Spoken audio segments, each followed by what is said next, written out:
authentic information for this dispensation and dispensations to come. Join the team of panelists Mondays to Saturdays, 8 p.m. locally, 4 Eastern Time, and other timings across the world. Tune into our radio services, Spoon 107.5, Fabric 101.1, and Super 95.5. We can also be reached on social media through Facebook or YouTube on Spoon TV, Fabric TV, and Super TV Live. Locally tune in to Super TV Channel 10. Spoon Talk, Spoon Talk, Spoon Talk, setting Liberia's agenda for national growth.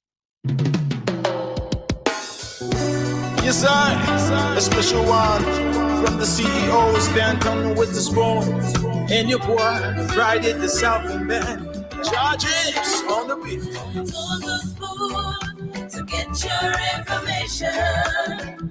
To the spoon to be part of my discussion. Spoon, spoon, spoon television. Spoon, spoon, spoon radio station. Spoon gonna tell you what is happening in Liberia. Spoon gonna tell you what is happening in Monrovia. Spoon gonna tell you what is happening in Africa. Just to spoon you will know. If the children crying for starvation, just to spoon. You want to get a news update, my brother, to spoon. You want to know what is happening, Moravia, to spoon. Politicians want to make their decision, just to spoon. You want to know what happening in the ministry, to spoon. Yeah, to spoon. Yeah, to spoon. You from Funjama, Maryland, to spoon. Yeah, to spoon. If you eat Cape Town, congratulate my brother, to spoon. You got a Spoon TV, you got a Spoon Radio, to spoon. Yeah, to spoon. You wanna get a news update, to spoon. What? Yeah, Rastafari. Kilibamba, kilibamba, kilibamba, kilibamba, kilibamba, kilibamba. What I want? Yes, what you got today? Spoon TV. Spoon. Yes, what you got today? Spoon TV, Spoon Spoon TV, Spoon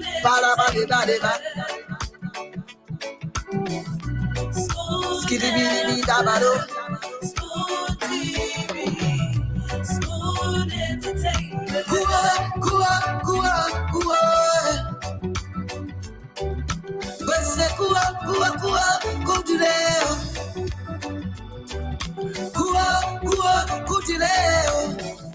To the spoon to get your information. Friday the Southern Band. Charges on the beat. To the spoon to get your information. To the spoon to be part of my discussion. Spoon, spoon, spoon television. Spoon, spoon, spoon radio station. Spoon gonna tell you what is happening in Liberia. Spoon gonna tell you what is happening in Monrovia. Spoon gonna tell you what is happening in Africa. Just to spoon you will know. If the children crying for starvation, just to spoon. You want to get a news update, my brother, to spoon. You want to know what is happening, Moravia, to spoon. Politicians want to make their decision, just to spoon. You want to know what happening in the ministry, to spoon. Yeah. Tuto spoon. Yeah, Tuto spoon. You from Funjama, Maryland, Tuto spoon. Yeah, Tuto spoon. If you eat keep on gradually, my brother Tuto spoon. You got a spoon TV, you got a spoon radio, Tuto spoon. Okay, folks, what a beautiful day and a wonderful way to welcome you to another edition of the program Spoon Talk. The program is here live on Spoon 107.5 FM. We're live on Fabric 101.1 FM, Super 95.5 FM. We're streaming live, Spoon TV live, on Facebook, Fabric TV live. We're on YouTube, Spoon Talk live. We're also coming to you live in your homes on Super TV channel 10. So we'd like to say welcome to all of you across Liberia. It's always a great thing being here on the Spoon Talk. This is where you get to receive authentic information about Liberia. My name is Nelson Colette, and I like to say welcome to Dr. Richardson, and I see James is also here. Good evening to you both. Hello, Nelson. Hi, James. How are you guys doing today? We're doing good. Everything great. God money us. That's good. That's good. I'm happy to hear that. We can't complain, right? Nobody's listening. Yeah. Who we will complain to? That's true. Just gotta be grateful for today, and in all we give thanks, right? Yeah. Yeah, Yeah, definitely. Well, yeah, it's kind of a quiet Saturday here for me. I'm still recovering from a brief cold. Uh, still working hard. I have a full house. All of my daughters are home, so everybody doing their own thing. I will be leaving the show early today. My youngest daughter, my last birthday on Joe Court, has homecoming today, and it's an event Wow. where they get all dressed up and they go to a dance. So I have to go take pictures, make sure that she looks pretty. So I'll be leaving. I think she said she has to be there at 6 o'clock. So probably about 5:30. CEO and the team will be here. CEO and the team will be here. They got an interesting surprise for you. They will be broadcasting from another location. I'll let them tell you where they will be broadcasting from. But it's going to be exciting for them this Saturday. I talked to them early this morning when they were en route to their location, just to make sure that everything was going well. Um, Nelson, how is Miami doing? Yeah, Miami is doing well. Miami is doing. We just audience, we Chief, are just joking, okay? Audience, just where because some of y'all can take us so seriously and we're joking. We talk about Liberia. How is Liberia doing? But that's Yeah, Miami. yeah. This is You Miami for us. your own follow what and again understand you, my own follow what uh, talking different tabada it way into this that Mhm. like brother Uh, Miami. yeah, but Mm. the country is relatively calm. Things are going on, a lot of things happening. But at the same time, we say we're always grateful. There was a situation today in let's say an event in Nimba County. As we know, Councillor Tiawon Gonklo is vying for is aspiring for the presidency. He has announced that. So he was received by the people of Nima County today. That was one of the activities, and you could get that usual election euphoria where the people come together. You know, there is this chanting of slogans and a lot more. So there was another one today in Margibi County as well when Minister Miguel uh, made an appearance there today, speaking with some folks at the program. Yeah, so but gradually, what we see is that they hit. There is if I may say, a kind of build up to what we're gonna be seeing by 2023. So a bit of political activities going on, and people going about their normal activities. The rice wahala continues, while the price of gasoline is dropping gradually. A couple of, I think about a week ago, there was a pronouncement from the government dropping some cents from the price of gasoline. And so what we have now is that the price of gasoline is dropping gradually. But there is this usual thing where the camp boys will always sell lower than what the filling stations are selling. So right now, while rice is still maintaining, it's still high up there, gasoline is dropping. Yeah. So gasoline is sold at filling stations for $785, unlike what we had just some time ago when it was sold for up to 900 or so. Yeah. So yeah, so that's where we are, and we're looking forward to seeing a better country. Definitely, definitely. Good day. Yeah. Anything you want to add there? Mm. Basically, it's about how prepared politicians are becoming. I saw the two events that Nelson just mentioned, Mm-hmm. and they just demonstrate that 2023 is not just going to be any other year, and it's going to be more interesting than even the 2011 and the 2017 we saw around here, Mm-hmm. because money will play its part. And I think Tim Cummings too had a workshop about some of their supporters, a mobilization workshop, to tell you that Cummings is ready. Today, there was this workshop where young people gathered in order to learn how to mobilize the very first time. It's my very first time to see that. So Cummings is bringing new face to politics.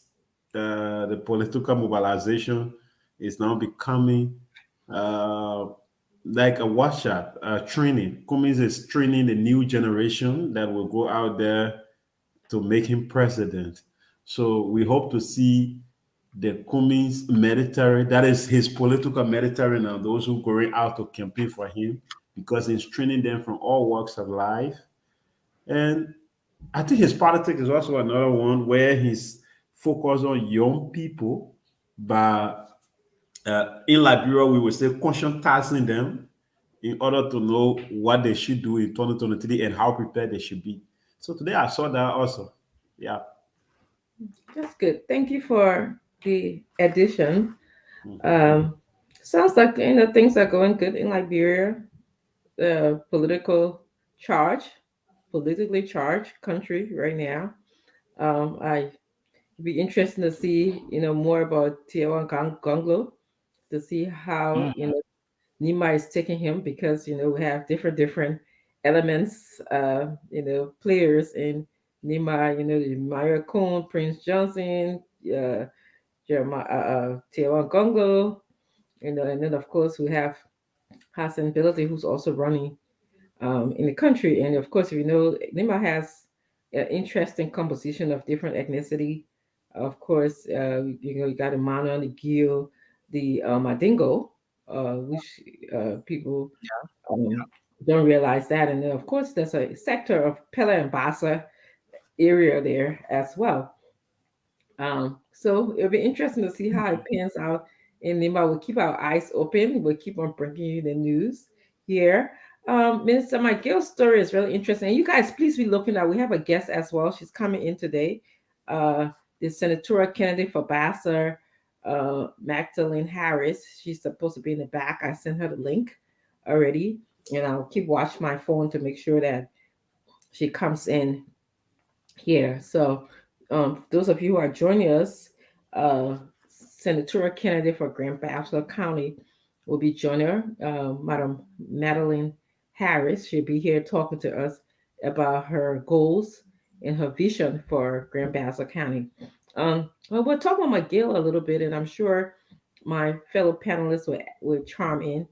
I just wish that he would have waited a little bit to at least clear his name, if to the best that he can, or have a rebuttal to that. There's a silence between what happened with the sanction and his resignation. And then the next thing we look, he's, into the politics of Margibi County. So I just wish there was a little fight to say, this is not me. These are all charges that I didn't do. These are my evidence. Something to that effect. So we'll keep our eyes open. We'll keep listening to see what becomes of that. But I know yesterday Chairman Ben said something about how interesting the electorate is in Liberia. So I think that would be an interesting play to watch. And of course, my thoughts about when people talk about Mr. Cummings and the polls and all of that stuff, many people just don't know what's going on. So I'm glad you're able to see that he's conscientizing the youth.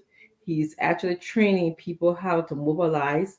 And as we all have said on the show numerous times, the mobilization is not going to be in Monserrado County or urban areas. It's going to be into rural areas, where places where sometimes even motorbike can't even go. So, because those are the people who will be, making their voices known. They're Liberians. They should make their voices known to the world and to the body politics of Liberia. So definitely, I'm happy that he's mobilizing, that he's conscientizing, as radicalizing, the lack of a better word there, the youth of Liberia, and then we'll see how far we'll go. We'll be able to speak about Mr. Cummings' approach objectively on the show, even though I do support him. But if he says here to say, yeah, James, give me that look. That 10% I can be to you. I don't like it. Okay. That's why he gave me like his star look there. Yeah, business James. Yes, I do support Mr. Cummings, but of course I have to. I'm an educated person. I have to be very. And James, you're going through the process. You got to be very objective. Not everything you can. Any leader who everything he wanted a follower to agree with that. With that leader about that Jim Jones is like a cult. Like let's talk about, for example, ordering all your participants or your followers to go to the sycamore tree and wear blue and red. That's a cult. That's very cultish behavior to me. I could never be a part of such organization because I'll be fired in one day because they will be like, I'm not just because I don't wear blue. What are they doing when they go sit out under the sycamore tree? Do y'all know what are they doing? Just go sit down there and galvanize? No. Don't you don't have to maybe think that way. The same thing they can do under the sycamore tree where people go in there. We have the same thing happening to ANC headquarters. You go to ANC headquarters. In fact, to ANC, people cook there almost every day. They cook there almost every day. Okay. So that makes to ANC party headquarters. Because ANC and CDC go, you know what? Action is in the field. It's not at the headquarters. No, I mean to ANC headquarters, there are people there almost every day, and when you get there, James, that doesn't make it right. Okay, so it means ANC too not doing the right thing, right? Yeah, you need to be outside mobilizing. Okay. People just go sit out on a sycamore tree or somewhere. What are they doing? We're talking, singing the same song to the same song. I think sometimes they try to keep the place lively, chanting the battle cries, the slogans, welcoming some of the partisans who are doing very well on the national scene. Yeah, maybe those are some of the reasons why they gather there. Okay, the aspirant is in the back. Okay, does that require? You can bring her on, James. Does that require sending a memo asking everybody who are employees of the government or partisans should come? Does that require a memo to do that one? I think the CDC clarified that yesterday. Maybe I didn't hear it. Tell me. Look, we published it on Spoon TV. Yeah, sorry, James. I was busy yesterday. Yeah, they said their statement was directed to employees of the government who are seditious. If you are a sedition and you are employed, you should do that because it is in continuation of the preparation for President George Manneh. We are re-nomination to contest on a CDC ticket. So anybody can do that. Spoon TV can decide to say, hey, all employees of Spoon TV, we should gather at Spoon headquarters every Saturday or this time. So do what? What y'all be doing? Y'all be cleaning? I'm coming on. We should gather at Spoon headquarters at this time to do this in the interest of the institution, or to get prepared for the coming of the CEO, or the coming of the manager, or for the coming of the new year. We should do these things. They are all part of organizational structure. People do these things. No, So they're not. that's the CDC in preparation to their time. December is going to be the date, like I said, the month for them to do that. So you have just, let's say, roughly about 1 month to go. So they are telling their partisans to gather there every time. A level them. If you are loyal to your party and you believe in what your party is saying, I think it's okay. But the way we almost do it first, I myself, I thought it was for all employees of the government who were appointed by the president should go there every time, and it was going to be very terrible for them. But they said they met to say they are partisans, people who are seditious, go Yes. and get there so you can plan ahead of time. Sis Madeline, welcome you. We're just finishing a conversation. Then we'll welcome you. We'll get into a conversation with you. Nelson, did you want to say something? It looked like you wanted to talk. Yeah, So I was just trying to come. Okay, I was just trying to say that that there is this usual crowd contest that we see during elections, and it is used in most cases to intimidate the opponents. The CDC now benefited from that hugely in that whenever they decided they had this gathering or rally, they came out, there was this huge turnout and so forth. So I think now that we go into election, maybe they're trying to reawaken that spirit where there will be this, usual crowd, people around the party headquarters, so that people around maybe will still believe that, hey, these people are strong. They're still strong, maybe even stronger than they were yesterday. But on the other end, calling on those who are currently serving in different key positions to gather at the party headquarters. Well, for me, I see it as something that may in a way temper with the level of productivity we should be getting from that end, in that they might just abandon national D-Day to be on the Sycamore tree. Yeah, it just feels like a cultish kind of behavior, like Jim Jones, where he was a cult member. He said he told people, order people to do certain things, wear your hat, wear your blue, and everybody did that, and he chanted to the high power or whatever. I've been in business establishments for a long time. I worked, at a business establishment. Not one day have I been forced or required to come and sing high praises to my employer, of course, or to any of that for that matter. And I actually own a business. The day I ever call my employees and the students that work with me as intern to come to the office dressed in certain colors and to sing high praises to me, that should be the day that they should tell me they resign or they don't want to be a part of my institution. I like independent thinkers. I don't care for, still so say one, so say all kind of head to the king. No. So can I just read just a paragraph of what it said? You can, James, and then we'll just go on to. Okay. Just a paragraph of what it said. Yeah, what are you CDC mail? The way how you been talking today. I saw this coming. Whether you something happened to you today, it been rocking to me. What's going on here? Like you see there. No,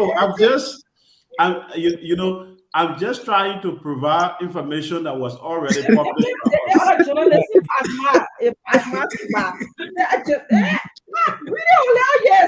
Madeline, jeans.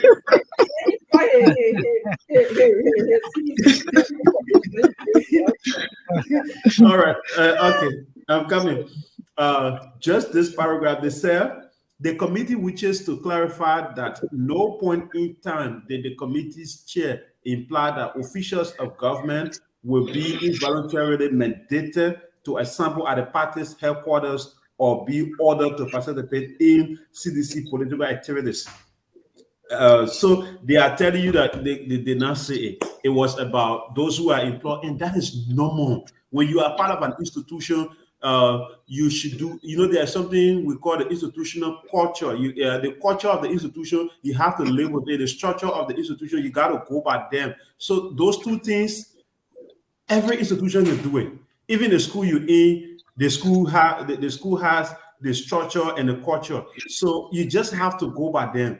Any institution without a better culture, that institution can go. So it is not something that was the CDC going against it or CDC going against that. Even the ANC always meeting. So I don't know. You have to meet. I'm gonna go work all day from 9 to 5. So what's happening now? That Richardson. So what's happening now? There's this. CDC got finished. CDC good day. That's how we call it now. CDC is now redesigning. CDC is now redesigning. Like every institution, you have to. Then it's lit. Eh? It's lit.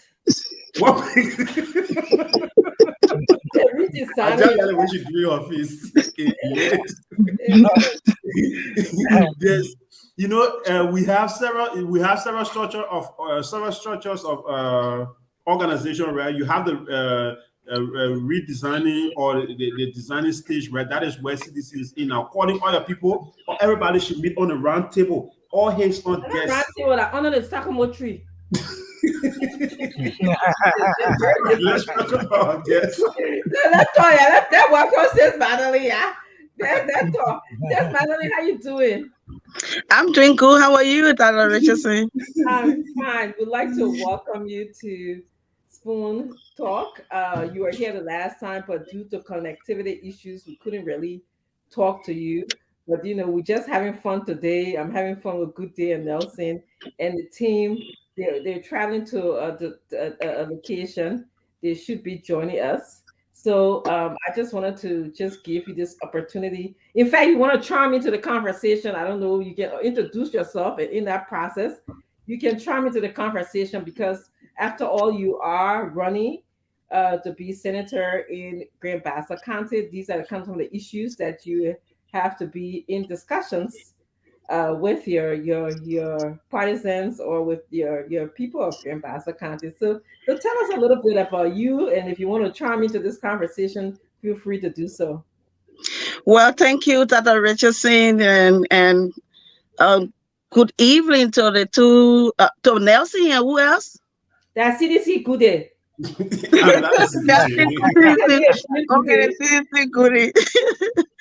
Okay, I just want to say thank you for having me, and I want to say good evening to Grand Bassa and to the Spoon family, to all of our friends around the world who believe in what we do. We want to say thank you for having us here and giving us the opportunity to just have a word with you this evening, Dr. Richardson, and to our two brothers.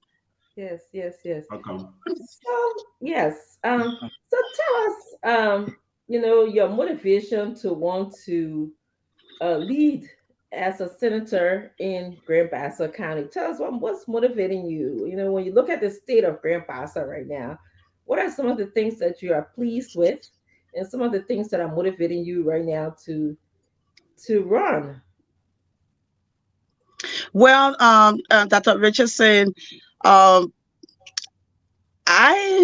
a daughter of the soil, and growing up as a child in Grand Bassa County, from the background that we come from, we have had challenges in our county, and Grand Bassa is no different from other counties where children have challenges when it comes to school, when it comes to health, where women struggle to make ends meet for their families, where youth have no access to education, and they struggle.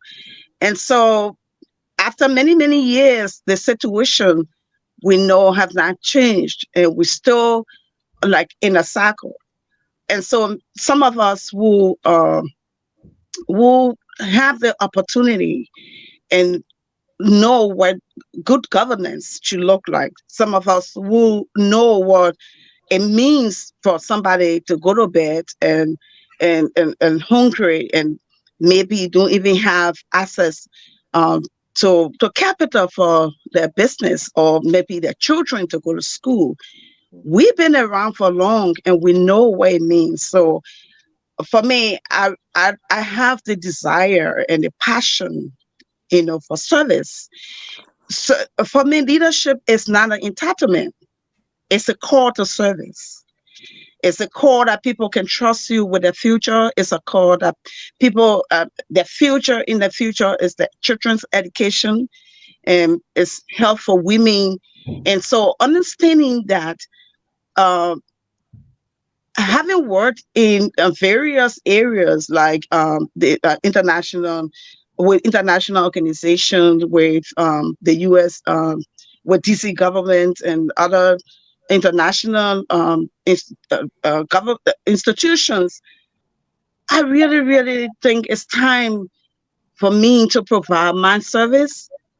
Um, for me to also be part of the governance process that we all struggling to bring leadership to our country. And for me, from Grand Bassa, I see a huge um, challenge in terms of education, in terms of health, in terms of women empowerment.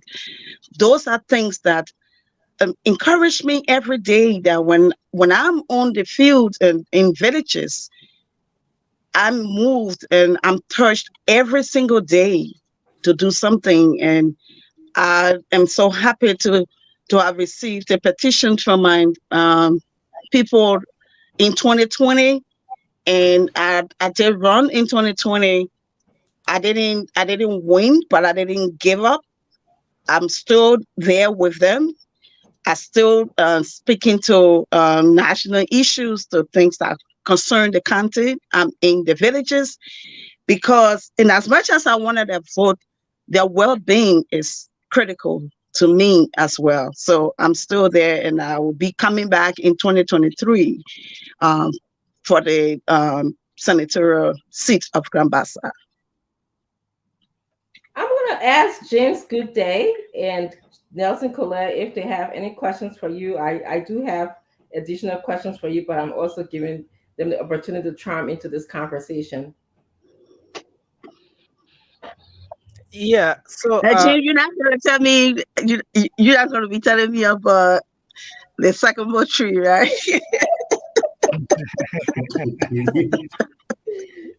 Yeah, yeah. Nelson. Nelson. It'll be good at James. yeah, But I ginger spell stuff. But Nelson, you had a yeah. say So something? yeah. So I just wanted her to tell us a bit about who she really is, because most times when people have a quest for national leadership, a lot of people out there want to know who this person is, a bit about them and so forth. Yeah. Okay, so the last time I was on the show, I did talk a little bit about myself, so I will do that again. Yes, I started. I'm from District Number 5 in Grand Bassa County, and I am the only child for I was the only child for my mother, and so being the only child for her, and she died when I was 8 years old. I had the opportunity to go to school through the help of a family, and from there I gained my high school education. I went to college. Then I graduated from college. I have two masters, one in business administration with emphasis with. Hello, you can hear me? Yes, we're hearing Yeah. you very Yeah. well. Okay, so I have two masters, one in business administration, and the other one is in public administration with emphasis on state and local government management. And so I have had opportunity to work with different organizations. I started with a nonprofit, my career with a nonprofit faith-based organization, the Association of Evangelicals of Liberia, when I worked right after the war in 1994. and we were able to cater to women who were affected by the Civil War, giving them microloan to put them back on their feet. Then I joined the UNDP microcredit program where we work with local NGOs to train them and empower women. Then I joined the DDR program, helping with the disarmament program for Liberia. We were part and parcel of the peace process, moving from place to place in the country, flying to talk to ex-combatants to lay down their guns. And through the grace of God, we were able to disarm 106,000 ex-combatants at the time. And right before the first election of Madam Ellen Johnson Sirleaf, right after the election, I came to the States to do my master program. And before I came, we had 48,000 ex-combatants in different reintegration programs where I served as the reintegration officer for UNDP before I came to the States. And when I came to the States, with passion to serve and to still continue to be a part of the recovery process of our country, I started the John Jay Village of Hope, where we were our back and forth, giving, helping with healthcare, helping with educational assistance, helping with agriculture, assistance to farmers. And so I did that, and then worked with the DC government for at least 8 to 10 years. Because I'd served as consultant for 2 years, and I joined them. And so we've been around, and in 2017, I started doing a lot of extra work, with other organizations to link our country to resources. I was heavily involved with the Ebola Summit, where we were able to create opportunity for Project Hope and the Samaritan Purse to be able to help our people in Liberia. And just before President Obama left office, we did a Power Africa Summit where we were able to bring 17 nations to Washington, D.C. in support of food security and energy in Africa. So I've been around for a while, and I'm still working and with great passion. I think Grand Bassa, I will be a great asset to Grand Bassa County with the experience that I have and the value that we bring to the table. We're working to have other people who are thinking of us to bring governance and value to our country. Thank you. You got quite an impressive background. I just want to thank you. Thank for you. all you've done so far. James, good day. Any questions? Yeah. Welcome again, Madam Harris. Thank you. I sent something to you because I didn't know how long it was for us to play. Yeah, but I don't know what I sent it to you. Good day. Got it? No, I think the WhatsApp number you sent it to me, that is not it. Just send it to me through Messenger. Okay. Or let me send you my WhatsApp number. Okay. Okay, go ahead, good day. You'll be talking, I'll be working on it. Go ahead, ask your question. You contested in a special senatorial election, right? December 8th. Yes. Okay. Let's see. Was it your first time contesting, or how many times? Yeah, it was my first time. All right. What really prompted you to say you want to represent the people of Bassa? What is that leadership that is lacking in Grand Bassa that you want to restore? Because on December 19, 2020, that is on December 19, on October 19 rather, in 2020, you spoke to the people of Bassa and you told them people just vote for people based on what they can get from them. You made a lot of statements, and some of the comments that you made were brilliant. your point was So people thank should you not, for following me. your point was people should not just vote based on what they can get from politicians. So what is it that you want the people of Bassa to vote for you that they will get instead of what you believe in quote unquote politicians hand out? And what really prompted you to say you want to represent the people of Bassa? That thing that is lacking in the leadership. Remember, we have a female already who is representing Grand Bassa. Well, like I said, leadership is a call to service, and you don't wake up one morning and say, "My grandmother came to me in my dream and and and told me to be representative or senator." So you just you start preparing for that. You have to have the passion for the people. You have to have the passion to know the needs of the people, understand their heart. And when you do that, then you know that it's not just a position that you're going for, but you're going to work for the people. And so when I got into the race in 2020, I met three group of people. The first group of people are people who believe that they make politicians. And those are the people who who are the one who nobody they believe they make politicians, but their primary goal is to get from politicians for their personal gain. The second group of people are people who believe that politicians have lied to them, and so they don't have any trust in any politician. So as a result, they use elections to gain from politicians. Now you have the third group of people who still believe that something good can happen in a country or in a country. So they give you everything, they give you all the support. And those are the people that for me that I look forward to every day, that give me strength every day to work. Those who believe that Liberia can still rise, those who believe that Grand Bassa still has value, and we can work together to bring forth those values so our people lives can improve. So for me, my vision for the country is elevating the quality of life for the people, whether through education, whether through healthcare, and through and agriculture.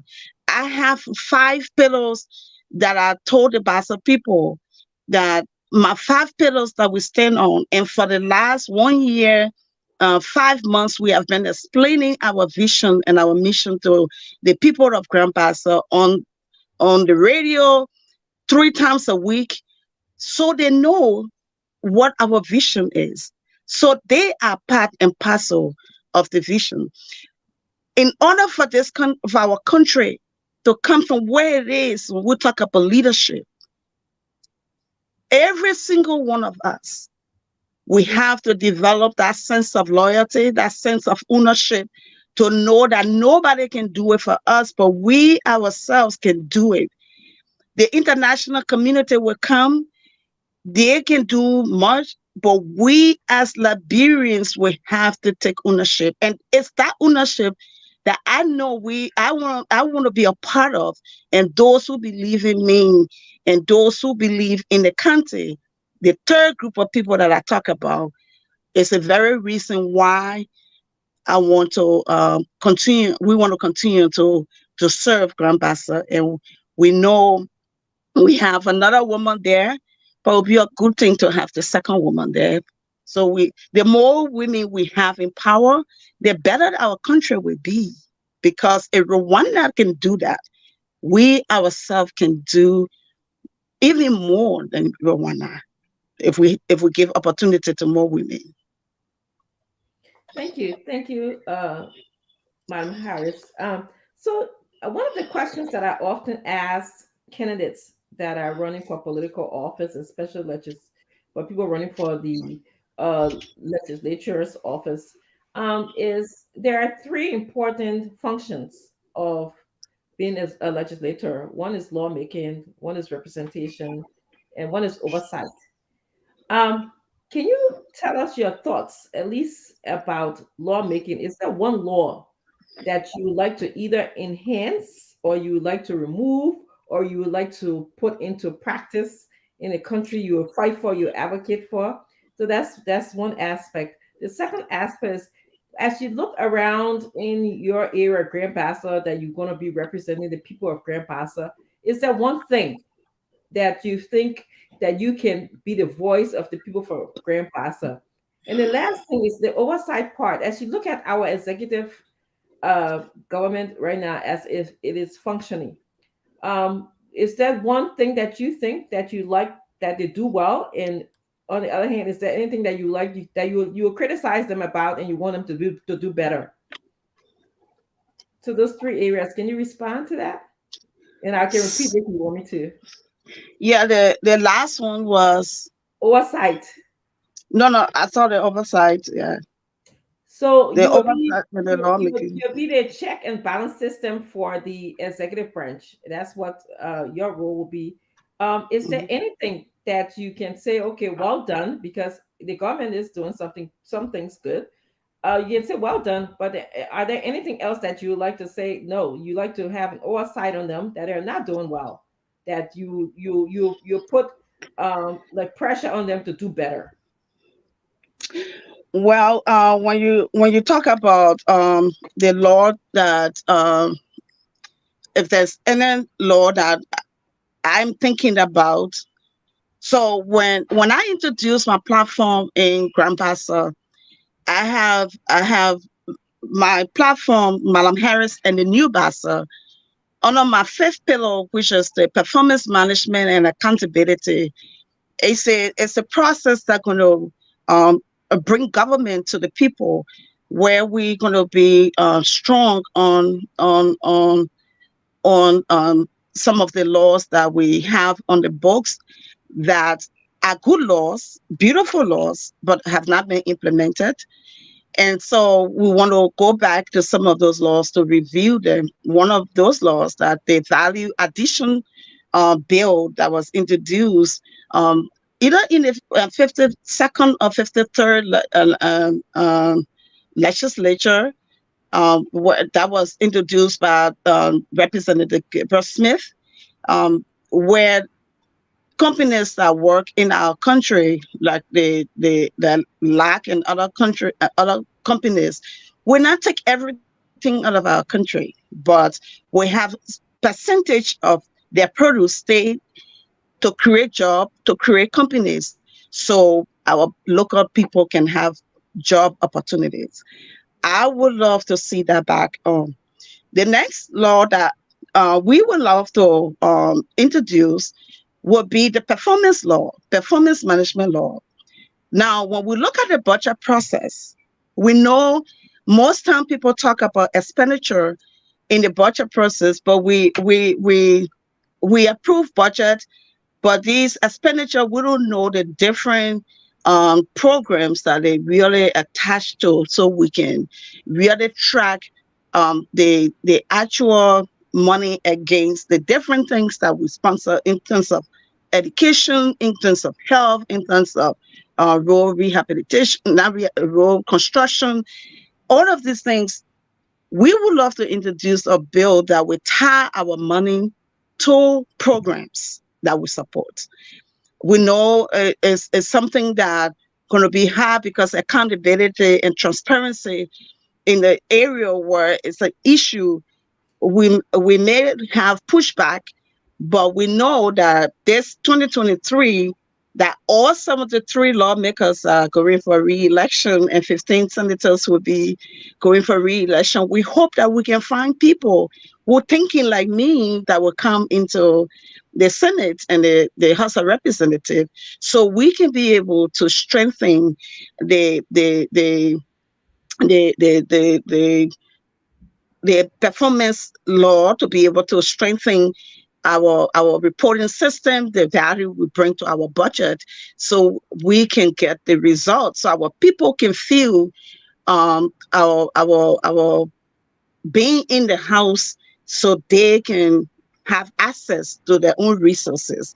That's one. Those are two areas. And the last thing on that is how do we work to encourage those laws that are just sitting there?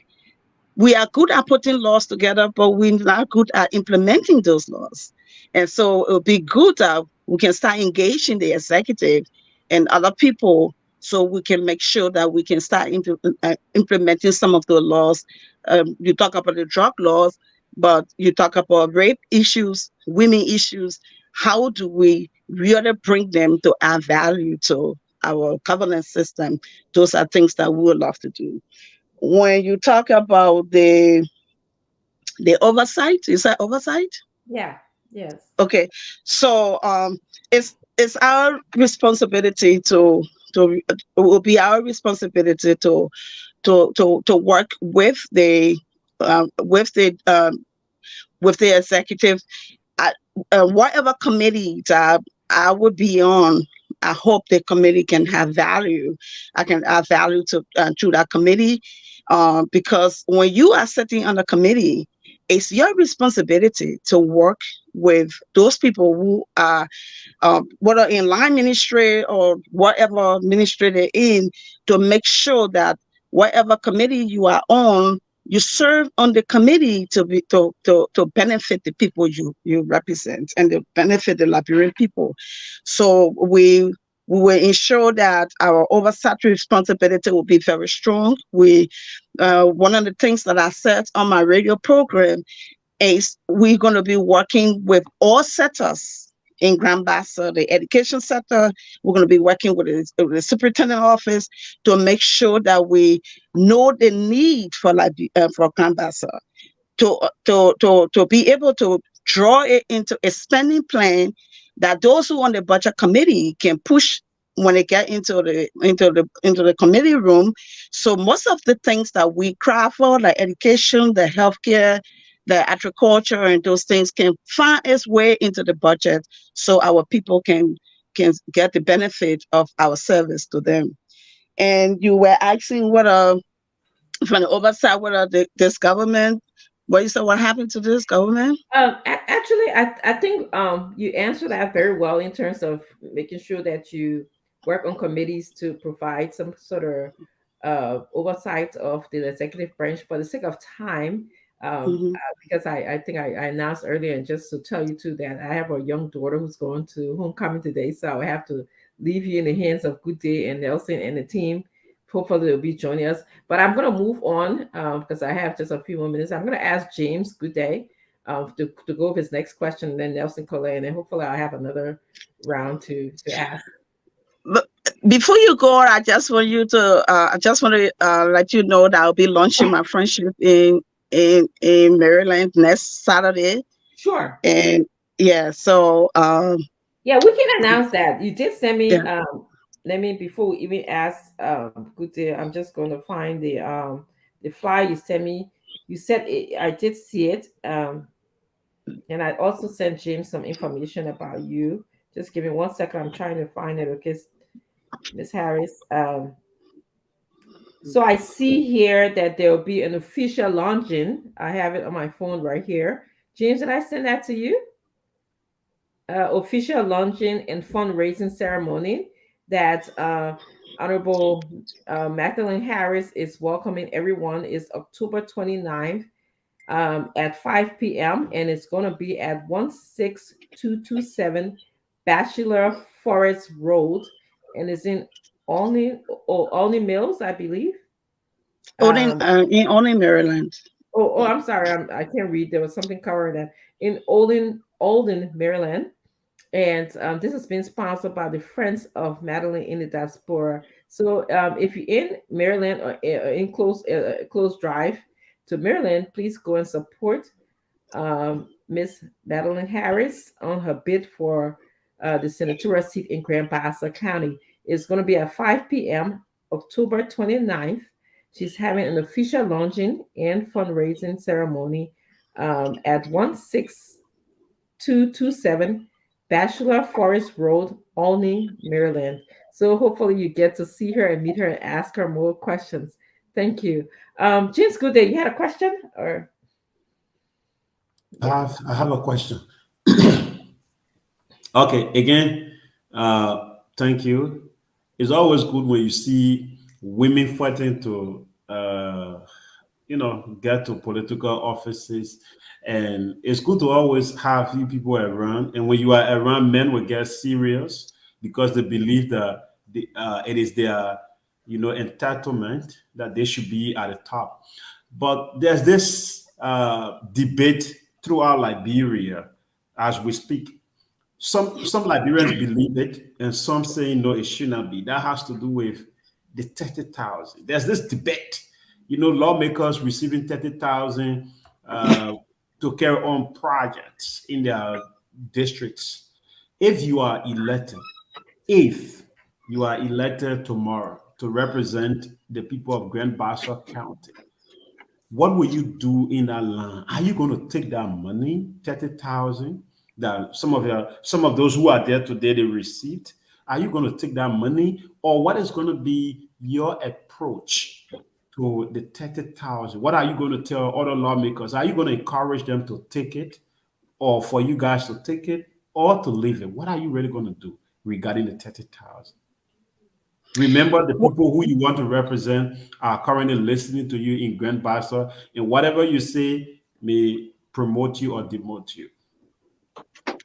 Yeah, so thank you for the question.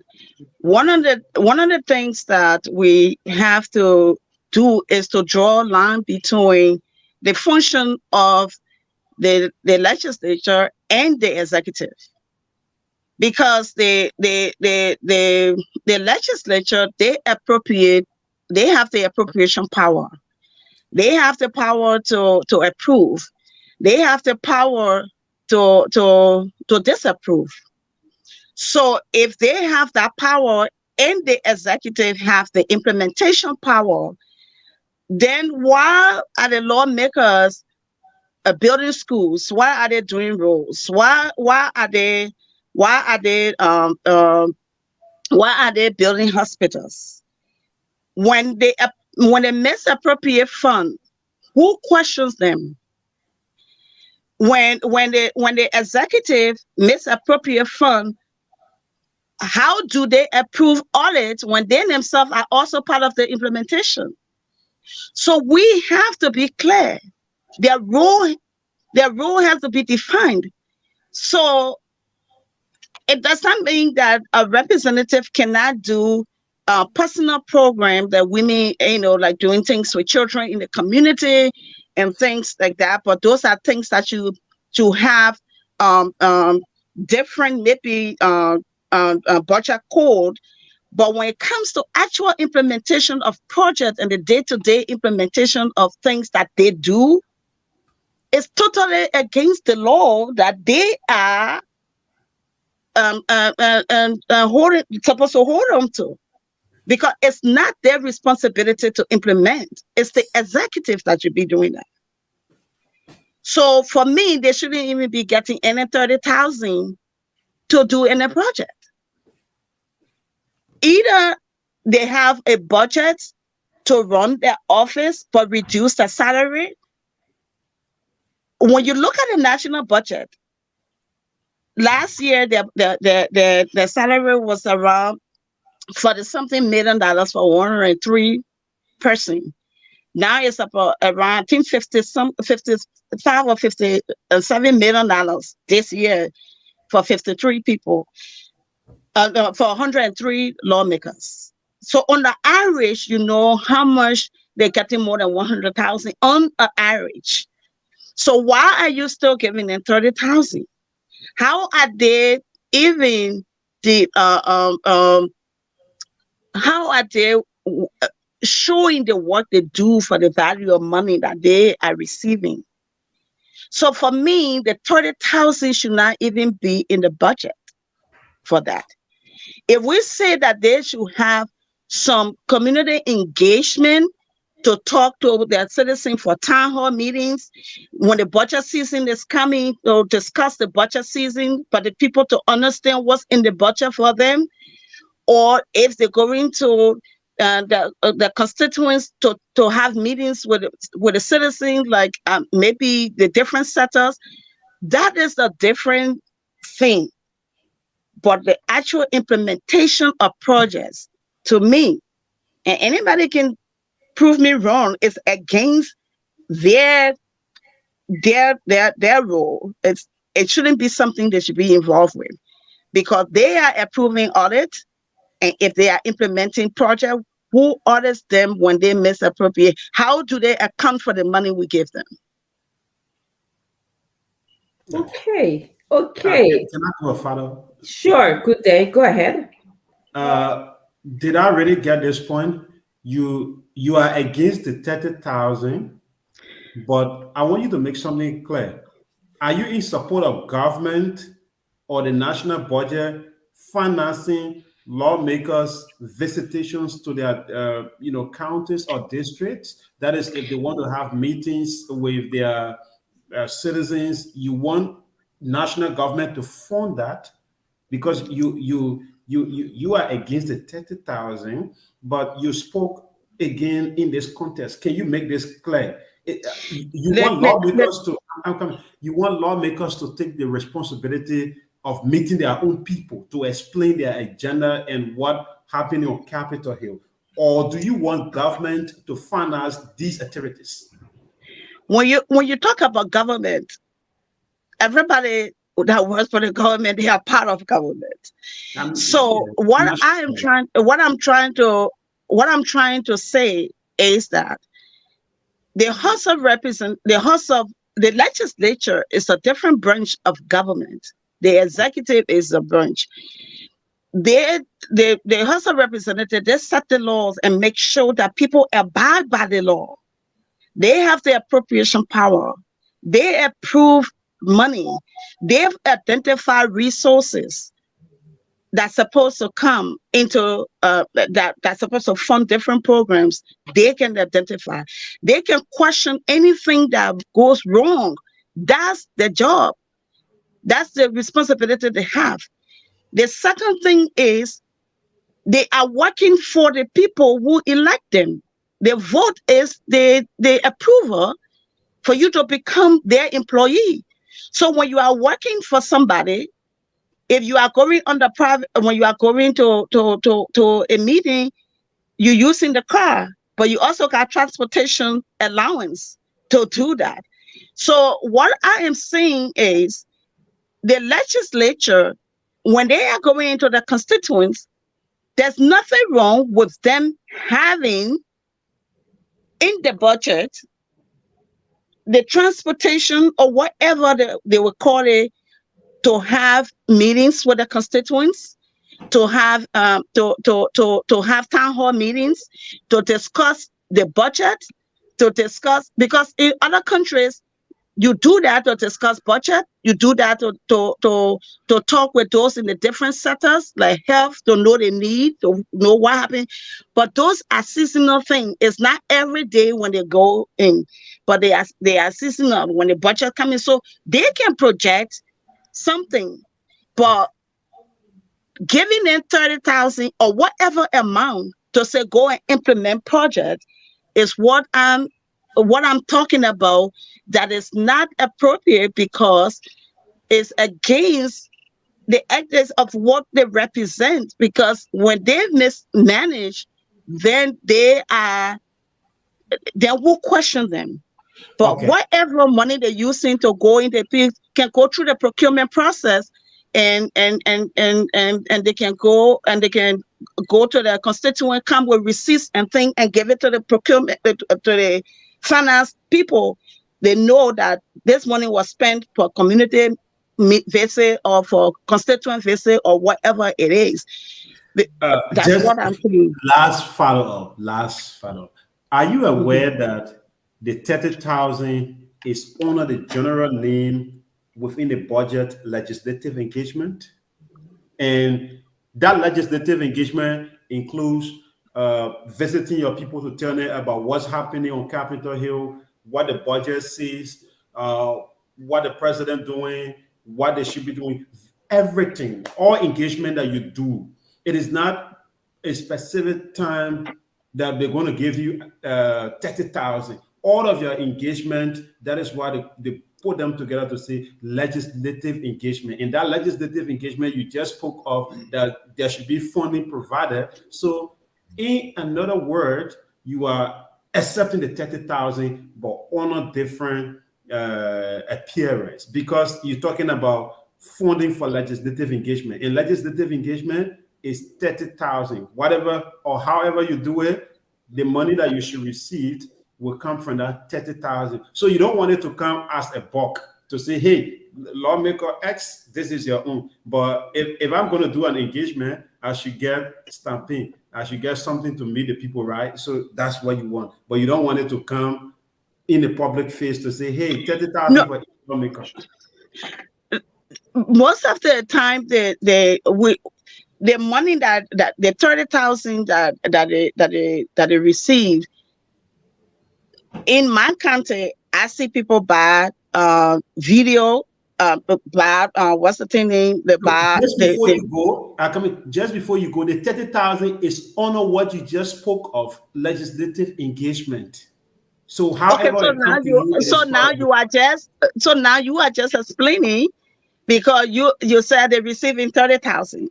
yeah. So yeah, they're receiving 30,000, but the 30,000 that they receive, they've been doing projects, they've been doing roads, they've been doing hospitals, they've been doing, because we know that's what they've been doing. The money they've been using the money for. I've not seen town hall meetings in my country. I've not seen community meetings in my country. So I'm saying they're using it for projects. They're not using it for legislative engagement. Okay. So you wanted to take the money and use it for legislative engagement. You will take the money, but you're going to use it for legislative engagement. So I just wanted to just add, and you can correct me, Ms. Harris. If you're just joining us, you have Ms. Madeline Harris. She is a senatorial candidate for Grand Bassa County. She's kind of having a conversation here with us today, telling us her plans and vision for Grand Bassa. And what we're talking about is legislative engagement. And she's going to correct me if I'm wrong. I think it's breaking news, a question that all of us ask, all the panelists ask as parents when they come here, are they going to take the $30,000? And that's what James asked her. And she said, no, she is not. And correct me if I'm wrong too, Ms. Harris, that she's not going to take the $30,000 because she doesn't think that she should be implementing projects in her district. She thinks that nobody checks people who implement projects in their district. So that's what I heard her say. However, I heard her explain something that happens in other parts of the world. Again, please correct me, Ms. Harris. If you are going to do a legislative engagement, which is something like having a town hall meeting, you put in a request, you put a budget together, you kind of have a timeline as to when you're going to have these town hall meetings, and then you submit it to the procurement office so that they can give you the money for you to engage your constituents when the time reaches. Or in some other states in this part of the world, even you put the money up front and you even give your receipt to the budget office. But you are speaking just on when I'm gonna go, like you're gonna make a budget for the hall, the drinks, the audio system, and all of those things. You're gonna itemize it line by line, and then you submit it to your procurement office, and then they give you the money. But you're not gonna take, from what I'm hearing, say the bulk $30,000 to say you're going to do legislature, engagement, build roads, build I don't know, whatever they do in schools, bridges, whatever. That's what you're saying, telling us, right? Am I correct on that? Yeah, exactly. That's what I'm saying to you. And even if you were to do the itemized thing about your movement, it may not even reach 30,000.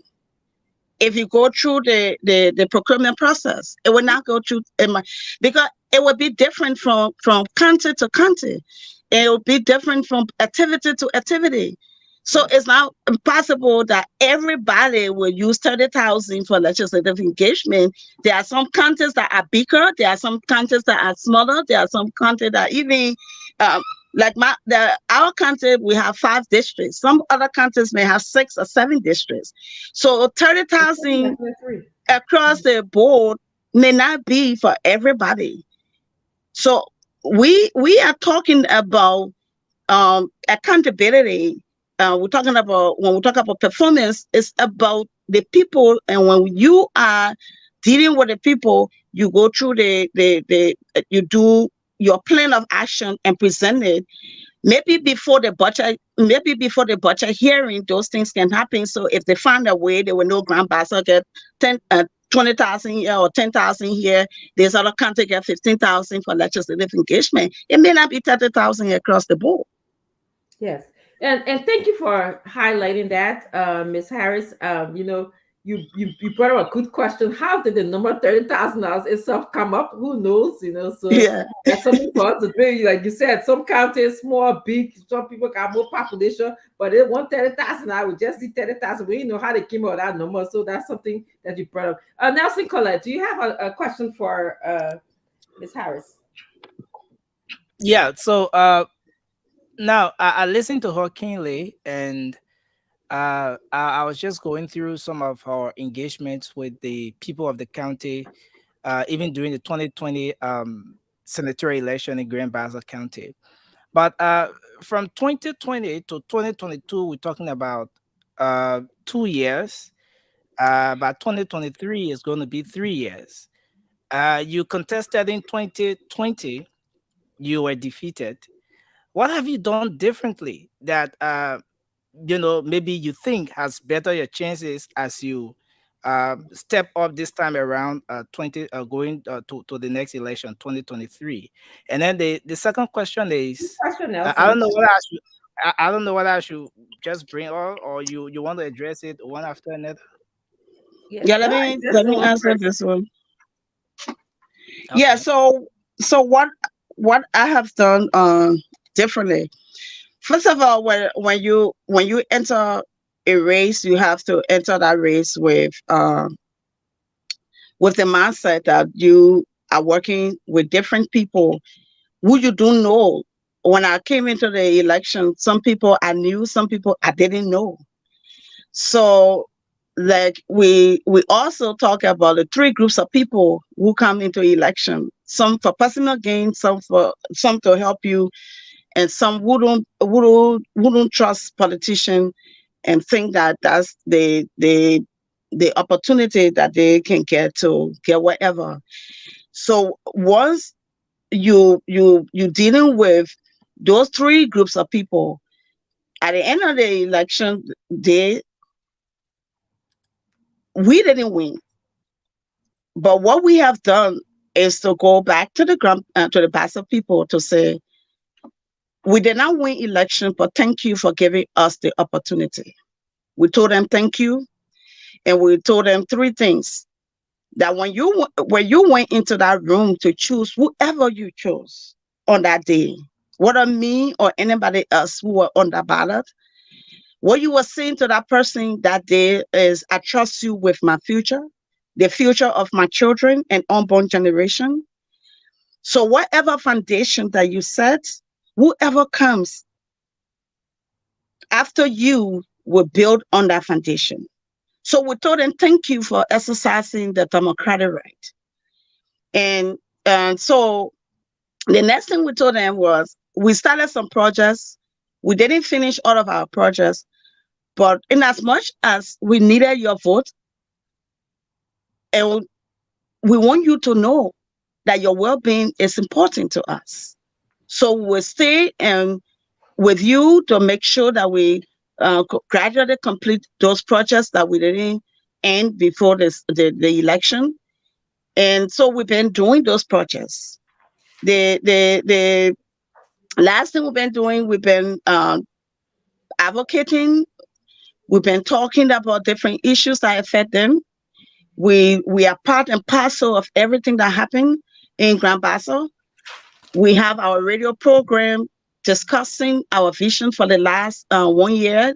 We took 1 year to discuss our vision. We have a 5-pillar vision, and we took 1 year to discuss it. And the last and since then we've been talking about other things, about good governance. We've been talking about, so our vision is actually in action.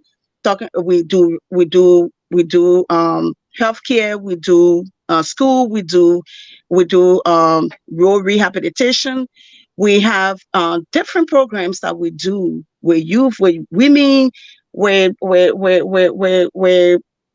with the elderly, everything we think we can work with our people to be able to just engage them and continue to engage them. And that's what we have been doing since 2020. We haven't left the field. We're still in the field. We're still working with them. And so if you see some of those things that we're doing, that because we continue to engage them. Now, thank you very much for that. I would really like you to maybe point out one or two of those projects, just for the sake of those following. But the next question is, judging from all of what you've said, if we are to take that, then it means that you have lived with the people of Grand Bassa County over the years. You know what their needs are. You know those things that if you were to do as lawmaker would better the lives of those people. You were very keen on the issue of empowerment in 2020. Almost all of the engagements you are talking about empowerment. You stress out a little on the issue of agriculture and so forth. But I want to know, if you were to be elected as senator of the people in Grand Bassa County, for the first 1 year of your ascendancy to that office, what are maybe two key things you're going to focus on, or you're going to point to as your achievement that will better the lives of the people of Grand Bassa County? Okay, so just this Monday, I was on the radio and they were asking me what would be my first 30-day goals, and so I did tell them one of the things that we really have to work on is how we integrate our services to meet the needs of the people, to be able to have programs that we do the spending plan, so we can attach the budget to it, so those who are on the budget committee can push for Grand Bassa to get money, so our children can have good access to education, and access to our women can have access to healthcare, or the citizen can have access to healthcare. The next thing that we want to work on is the county farming program. My platform, the second pillar is growing the Bassa economy, and we want to create workforce where we can be able to produce to encourage agriculture through the country.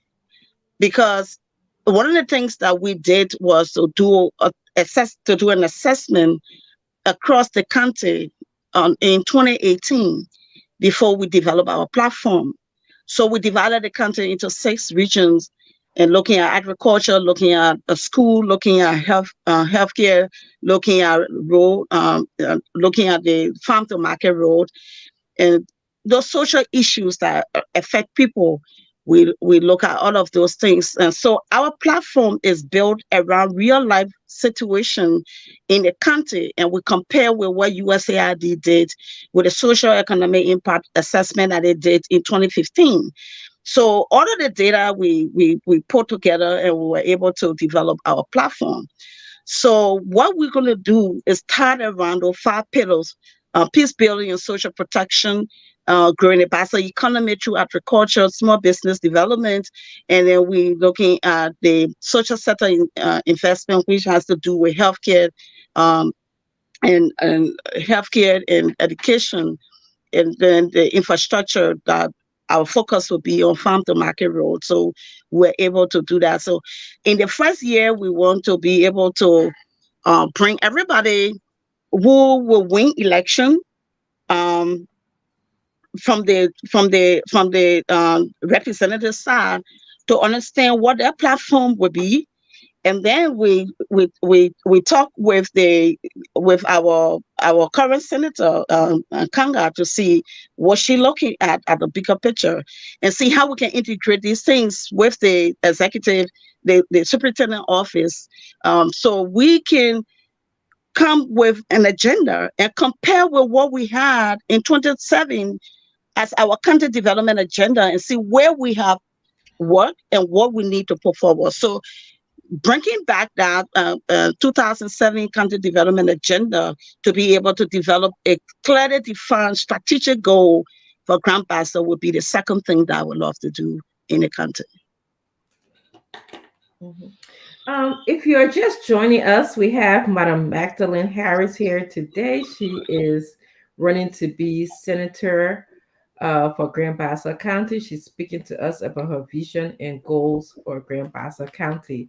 Um, Madam Harris, I hear you talk about county development. I really like your idea of empowering different projects, like the rice project in your county to generate funds. But you know, our country has a system where all of the funding goes to the federal government. So, uh, can you expand on when you talk about how you are empowering people to generate funds for your county? Like, I don't know if you thought about that. I mean, Grand Bassa is certainly a beautiful country. You have like the beach side. It's not too far from Morovia. So there's a lot of different things, tourism and all of those things that can be done in Grand Bassa County. Can you talk about ways why you think you can empower the people to generate funds for your county? Well, what we're talking about the county farming program. It's a program that we can have at the county level. Then we can use part of our social development fund to promote agriculture. In that way, we can generate money to take care of some of our needs, the education, healthcare, and other things. So I don't mean to interrupt you a little bit, just to clarify. So we know that the county development fund is from the government, the federal government, like, for lack of a better word, from our government. That sort of is distributed to counties, and sometimes, like for example, you guys have the port of Buchanan there, so you get some part of money from the government, right? So can you just clarify a little bit? You intend to use that fund to make money? Is that what you were saying? Like how people take business to turn the money around? So it's not business per se. If the way government runs is I'm just using that as an example. Like how business people so it's like creating job for the people. We have more than 2,000 farmers in Grand Bassa County, and if we can invest into the farming, into the agriculture sector, we will not just be promoting. Workforce development from the local level, but we're also going to be attracting, foreign investment, direct foreign investment to our private sector. And those are things that we need to be, because the private sector is performing. So we need to put more effort to private sector development as well, and then create job opportunities for our citizens. Now, the Social Development Fund, we have been very blessed in the last few years that bulk of our money coming into the country. Like I have gone to several county sitting where we received $1.7 million, $1.8 million from the concession companies that operate in Grand Bassa. Mm-hmm. We have more than 5 companies that are operating in our country. So our country is rich with a lot of logging companies and rubber plantations. Mm-hmm. And so these people are paying, paying to government, but some of the money coming to our country. Mm-hmm. And so when we go for country sitting, the delegates decide how they use the money. And so if we can push some of the money into agriculture, that will help us to create jobs, and at the same time raise money at the country level to supplement some of the money that we get from government in the national budget for school, for healthcare, for other things to be able to run the country. Mm-hmm. Yeah, thank you. And that raising money piece of it, I'm sure you got different innovative plans to do that. Will not let you tell us. Mm-hmm. Oh yeah, we do. Right? Yes. Yeah, Yeah. so So but yeah. I like that idea. And for those of you, I didn't say that Liberia is a federal state. Okay, I said that most of our county funding money goes into our government, the government, and then they dish out county funds to different counties. And that's what Ms. Harris is telling about. They get a bulk of that money, and she wants to utilize it wisely. She wants to have a voice in how that money is being utilized. So those of you who are out there already saying that, I said, Liberia has a federal system. Just I didn't say that. I know the difference very well. I live in a country that has that kind of a system. Um, so yes, James, go ahead, ask your question. I just checking with my daughter. She's getting ready. So as soon as she knocks on my door, I'll be going. But go ahead. Uh, let's look at how how you have been engaging the people. Back in 2020, you got about 1,365 votes. That brings up to 2.55%. Uh, what's giving you that confidence that this time around you're going to win? What have you done different from what you did in 2020 that you're going to win the current senator, or that puts you apart from uh, all other senators, that makes you different from all other candidates or will be candidates that will be contesting? Yeah. One of the things that I said is we got into the race and we aligned with some people we didn't know, and there were some people we knew.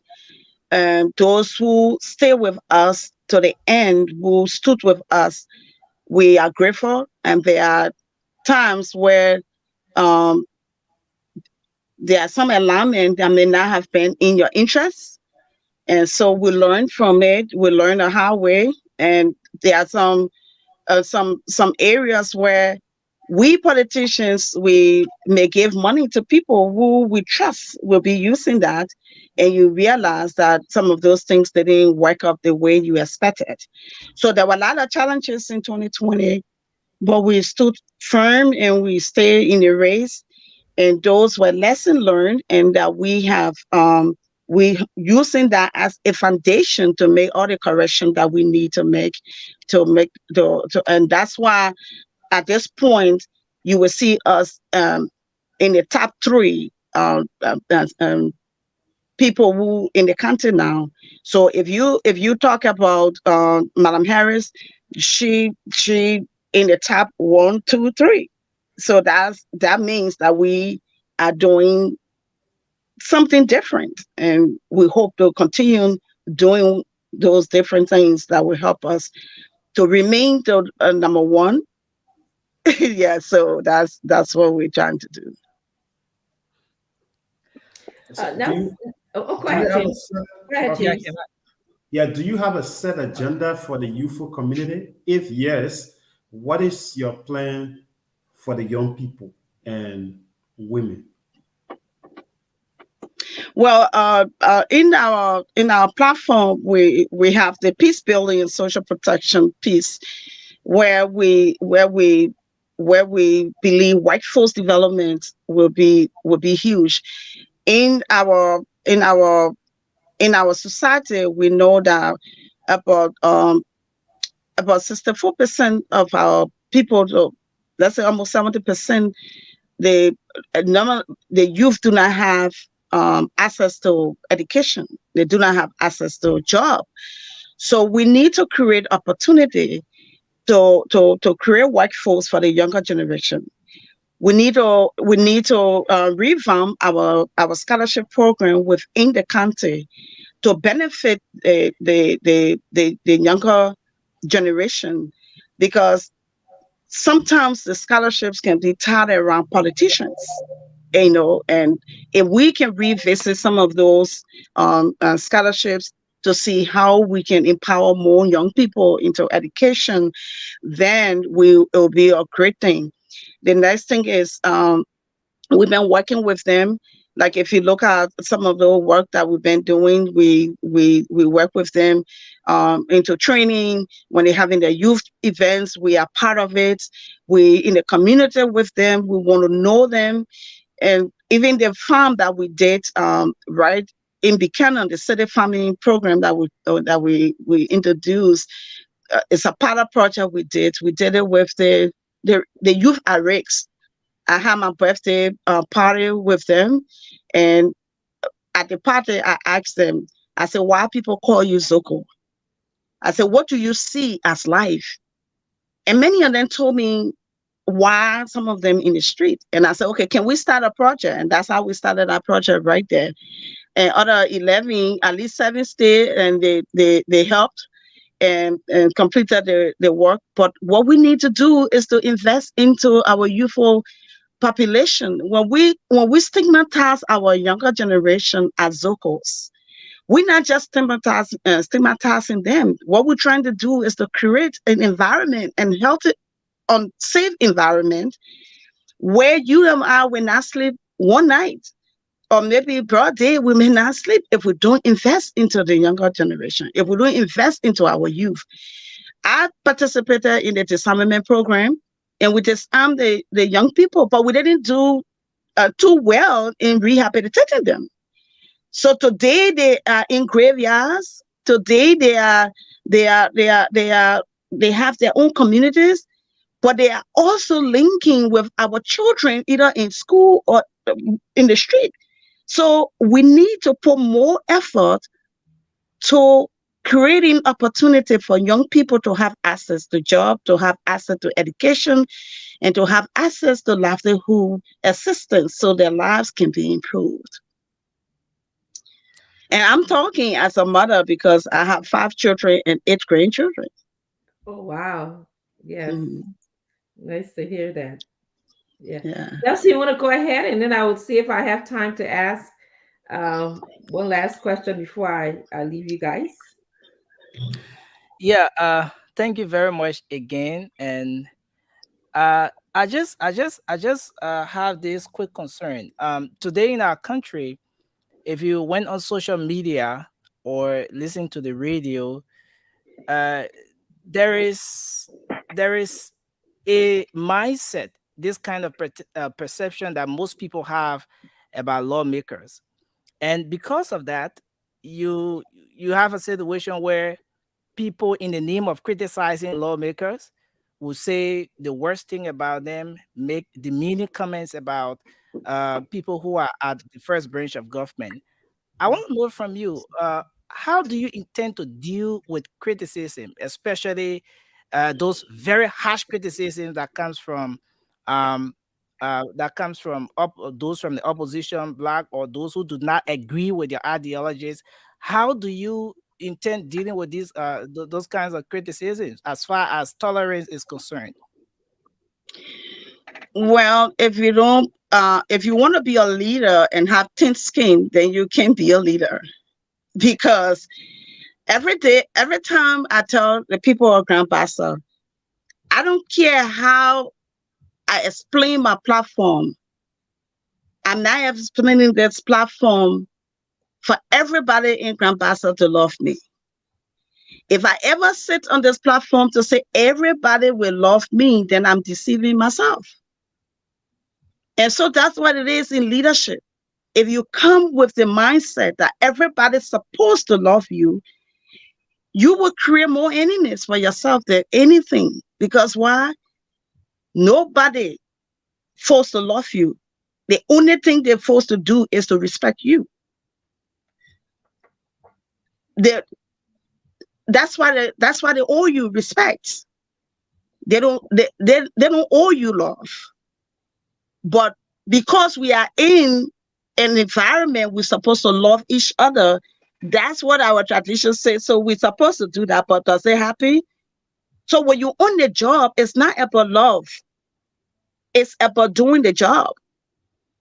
Because when you do the job well, then the people will love you.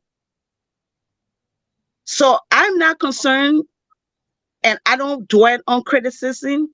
I use criticism as a mirror to do better. So when somebody, even in 2020, when I went to Grand Bassa, people told me, "You a stranger. You come from America. You tired toting cartoon, and you here to take our job." I told them, "This is my country, and nobody can make me a stranger." And when I see them in the streets, I embrace them, and we move on. I said, "Well, we election. After election, we're all going to come back together." So I don't dwell on criticism. I accept it and I work through it, because the question is, why the person saying what they're saying? What can I learn from this process? And then see if I can do something positive from that. And that's how I've been rolling in Grand Bassa. Do you have any bill on mind that maybe you're going to be introducing as you get elected? You know that you are thinking about the sycamore tree because I said it first. Yeah, I think I asked her that question. I asked her that As question. I will introduce the performance Yeah. management law that we tie our budget to programs, so we know where we're spending our money, whether for education, healthcare, and infrastructure development. So we know where we're spending money. The next thing is I'm going to reintroduce some bills that have been lost in the house, Mhm. and we got to find them, like the value addition bill. We'd Yes, love to bring it back to create job for our citizens. yes, yes, yes, yes. Yes, we just have Chief Sintamali Knowledge George just joined us. It looks like the team is joining us slowly. He's coming along with the CEO. Yes, so shortly I will take my exit. But before we do that, I just want to let our audience know that we are talking to Miss Magdalene Harris. She is running to be senator for Grand Bassa County. But Ms. Harris, you have not shared with us, are you running as an independent? Are you leaning towards a particular political party? You have not shared when you ran the last time, did you run as an independent? You have not shared that with us. That's my first question. My second question to you is, you are getting into a very tough world, the political world, where women are in the minority in that world. I want to ask you, how do you anticipate, navigating the world where sometimes women are not taken seriously? We are, uh, we become, people throw sexist remarks at us. I'm sure you heard, some of it. And then there's other women also who try to dominate because they feel that they have arrived. So they then don't collaborate and support other women. So how do you intend to navigate that process? All right, the first question. In 2020, I ran as an independent candidate, Okay. and for now, I'm still independent, but all options are on the table. And Okay. so, yeah, Yeah, so you know what that means, right? When I say all option on the table, right? so it does not mean I'm going to be independent. But if that decision we have to make that decision will be the decision with my team. If that is something that we have to look into, but for now we're still independent. The next thing is the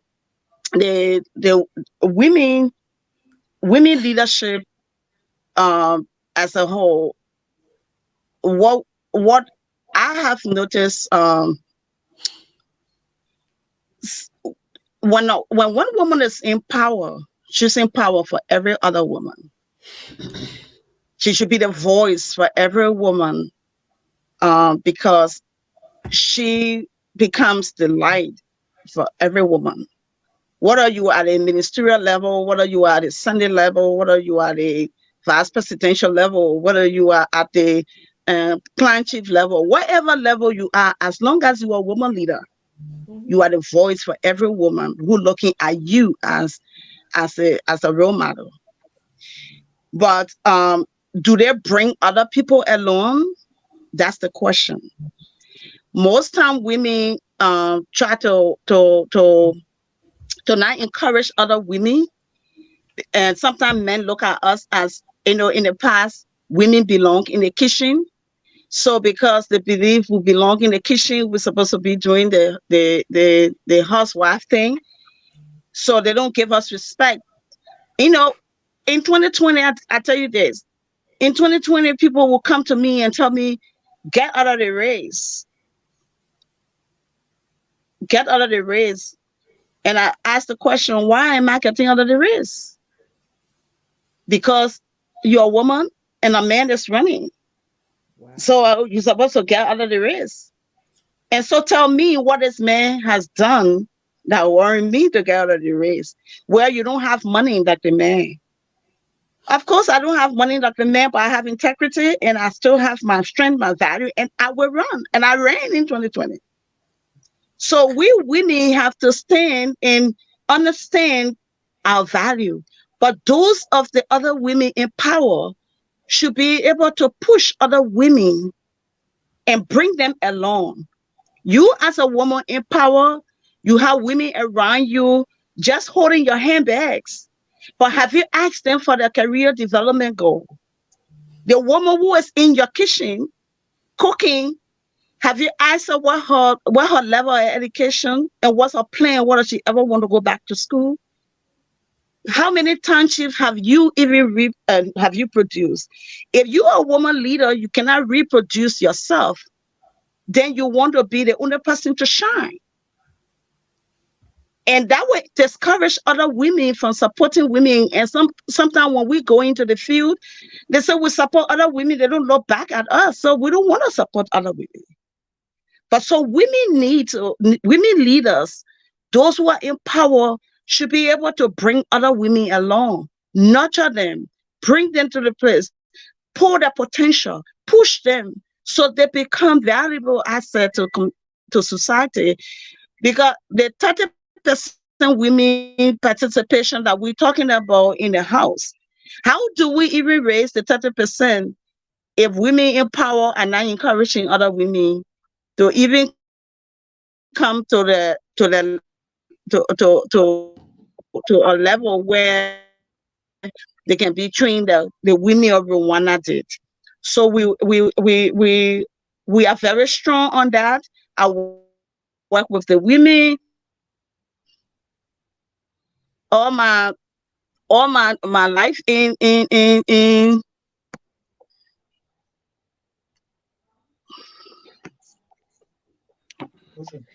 Yeah. So, Miss Harris, I think we are beginning to lose connection with you, but I just want to ask. agenda. Yes, we're beginning to have connectivity I issues. push women agenda and I will continue to push women agenda. Okay, thank you so much. That was an excellent response. It was very informative. I'm gonna just ask you to take maybe a minute or so, and You can hear me? yeah, we can hear you. We can hear you. We're gonna ask you to just take a minute or so to do your closing remarks because I see that we have Kef Hassan, Chiefs in Tamerlane George. I think the CEO is among the mix where Dr. Henry Peabody. So we're gonna ask. They're probably gonna take over the show while I leave to go and get my daughter ready. So just give us your closing remark. It was awesome having this discussion with you. I want to wish you well, and I'm sure on behalf of my fellow panelists, we wish you well in your senatorial bid. Oh, thank you. Thank you for having me and the Spoon family. Thank you for giving me the opportunity to come today to just talk to you. I will be running in Grand Bassa County to take the second seat for Grand Bassa. And Grand Bassa going to have 2 females, and which will be a great thing. And Dr. Richardson, I will need your support as a female giant. I know you're from ANC, but as an independent candidate, I need all the women support so we can bring value to our people. We have wealth of experience, and we know that we have the heart to serve, and we have with God being on our side, we know that He's going to line up everything. And want to say thank you to all of our supporters, those who believe in us, and those of you who still on the fence and thinking about where to go, we want you to work with us, and we all can bring the value we need. Leadership is a call to service. You have a part to play, and so we all can work together to make Liberia great and bring elevate the lives of our people. So I want to say thank you to all of you. Thank you so much. And I Thank got you. your contact information. We'll be in touch. Thank you. All right, thank you, Dr. Richardson. Thank you so much. We hope to see you again. Yes. Yes, and thank you so much. Yes. Thank you. Okay, so we're gonna turn the show over to the CEO and his guys. Yeah. So there you go, CEO. They're at an undisclosed location, so you guys can come in. I'm going to beg to leave you guys. My daughter has homecoming today, so let me go play my motherly role. So I'll see you guys later. Okay. Okay. All right, all right. Welcome. Ladies and gentlemen, we are in.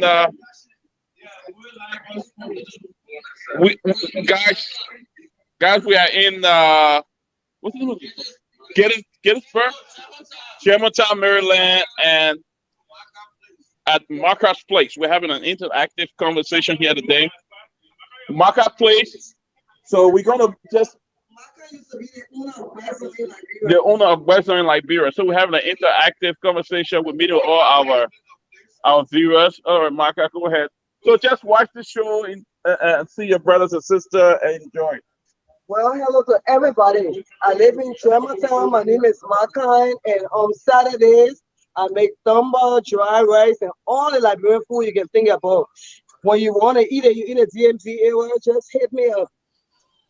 Okay. So we got our brothers here. So everybody gonna give their name and tell us. So guys, what do you think about the show? Give us your honest opinion. Honest opinion. We'll start with you here, brother. My name is Eric Norton. I live in Germantown. And I'm Malcolm. Dr. Peabody, my name is Moses Dasasawa. I'm a businessman from Liberia. I always watch the show and I continue to watch the show. I always at my place. Every Saturday, we come over here to come and eat some Dama fufu, the famous home dish in Maryland. And not a Kobo shop. That's a very nice place, famous dish. And not Lapa below. I'll be eating like right in December, and okay, no, it's the best show right now. My honest opinion, Spoon. I just started watching Spoon a few months ago. Someone introduced me to Spoon, and I just can't stop watching it. Yesterday, I called Maka and said, Maka, get ready. You guys are coming to your place today. 3 months ago, somebody told me the show. I always watch the show, and I love the show. And the CEO and myself for Sargon, Nikuta, he for Noah Panton, I'm from Orange and 10th Street. The CEO, I love the CEO, I love the CEO. Thank you, Spoon TV. Good job. Well, brother, how you doing, man? I am great. Unfortunately, I have no idea what Spoon TV is. Okay, Bob, you have an idea today. I have an idea today. You seem to be nice guys, and I hope the show produce the best for Liberia. Thank you. That's a Boga. Y'all know Boga. That's him right there. Leroy Boga. My name is Leroy Booker. It was fortunate for me to meet my Sidisha brother today. What's your name, my brother? When it comes to the show, I've heard about the show. So because of my brother, I'm going to be continuing to watch it. Yeah, I call him Chef, right? Yeah. CC brother, right? I can't take. There's a Leroy Boga. That's a brother. What's your name? My name is Wonkai Momo. Chef is a big brother of mine. I want to say the show has been great, and I call it the COVID show. And during the COVID, during the COVID days, we were bored, and the show enlightened us. It brought Liberia to us, and we got drawn to it, and it has created a brand. And we are very happy for the network that he has expanded to. So congratulations. This man is my brother. We're way back. Way back. That's somebody from the Tax Kingdom. That's how you call yourself. Regardless of West Africa, right? My name is Senessi Jiso Freeman. I come to I come to Marcus place. It's like a routine every Saturday evening to socialize with Liberians from all walks of life and also to eat some good food. My impression about Spoon TV, I must admit that I am not a frequent listener to the show, although at times people kind of just tell me some of the interesting captions that come up there once in a while. What I want to say is based on who I am and my background in democracy and governance, I just want to say that Spoon TV and its network will be very crucial to dissemination of timely and professional information for the 2023 elections. So I tell all of you guys, hats off to you, continue the good work, and we hope and pray that we pray for peaceful elections next year. Thank you very much. Thank you. Okay, we have a young lady here. Tell us about your honors of sport.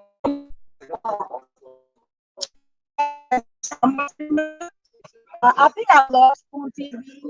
I have some nice brothers that are on the show, and former supporter of the government. But don't get me wrong, I don't have any hatred for the government, but just on the sideline, we're just watching. So we want you guys to all the good work and ask for the spoon and I give the spoon. So Always so careful. Okay.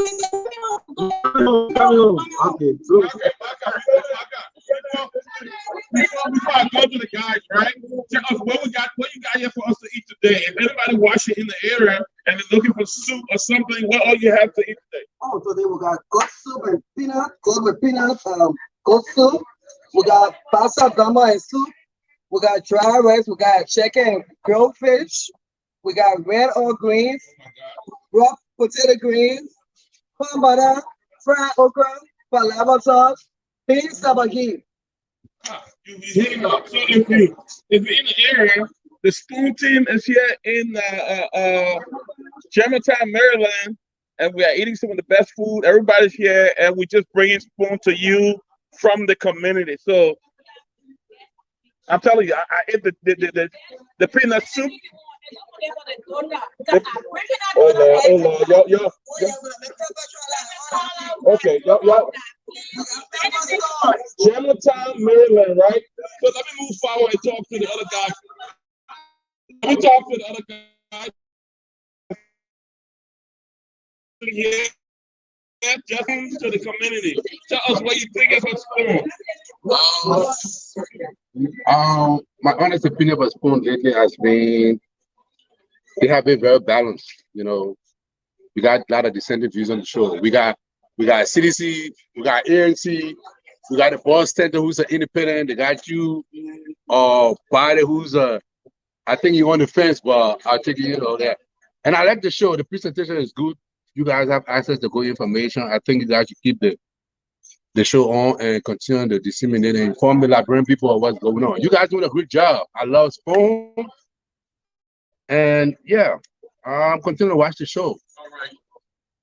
We got a young lady. Anybody else want to talk? Winifred, tell us. You're a big fan of Spoon. You've been serving us. Tell us what you think about Spoon. I watch it every day. I've been watching it for the past 3 years. And all of them, my brothers, I've tried to support them and let people know about them. But thank you. We got Mrs. Margaret Lawson here. Miss Margaret Lawson. All right. Margaret, you're a big fan of Spoon. We are bringing Spoon to you from the community. And tell us your honest opinion about Spoon. What do you think about Spoon? I love Spoon. I think Spoon needs to be a little bit more diverse. We need to be a little bit more diverse, seriously. But everything else is great. I love this. Well, we love your honest opinion. Anybody else want to share something? We got a young lady here. You want to share something, young lady? Have you watched one before? Yeah. What's your name again? Okay. So I watched one before in the past. So I'm not a fan, but I'm gonna be a fan. Great. Spoon coming to you from the community. And in the background, you have the CEO, the general himself, Kev Hassan. Kev, how you feeling here today? Interacting with the community. We know that where we have different political parties. Yeah, but the beauty of Spoon, we can come among people and we actually blend in with different political parties. That's the beauty of Spoon. I can say this: Spoon is in the middle. Spoon is in the middle. So we here. Actually, the lady who actually owned this part that we are, Maka, she's a Liberty Party. She's a Liberty Party partisan. What was it? What's up, Liberty? But she's a Liberty Party, and we here. This same spot that Moran and I were here a couple of days ago. So the beauty of Liberia, we can have political differences, but we all together. We all together. We are not going to go back to the bush. We will argue, we will debate, but we will come together. Let's talk about that, because that's something for our brothers and sisters back home to learn from you, that yes, we disagree, even though we disagree, but yet we are still brothers and sisters. I'm sitting right now with people who actually will come to me and say, I disagree with your politics, but we all eating together. We're having fun together. That's the beauty of the new Liberia. We want Liberia to be. But not the one we're living in right now. We will not be that Liberia from Butu. No, what you said? Not the one we're living in right now. Not the one we're living in right now. We will not come from Butu. Can send me a message? No, what I'm saying is, yeah, but what she said. It's not correct. It needs to be better. People are suffering. I just from Liberia. People are suffering. Put the country first. But listen. I have a clip right now that people in Europe they're on the streets right now because of the cost of living. You understand? So there's in Great Britain. So there's a cost in Ghana too. The president. You understand? So if we think that situation around the world is only in Liberia, you're mistaken.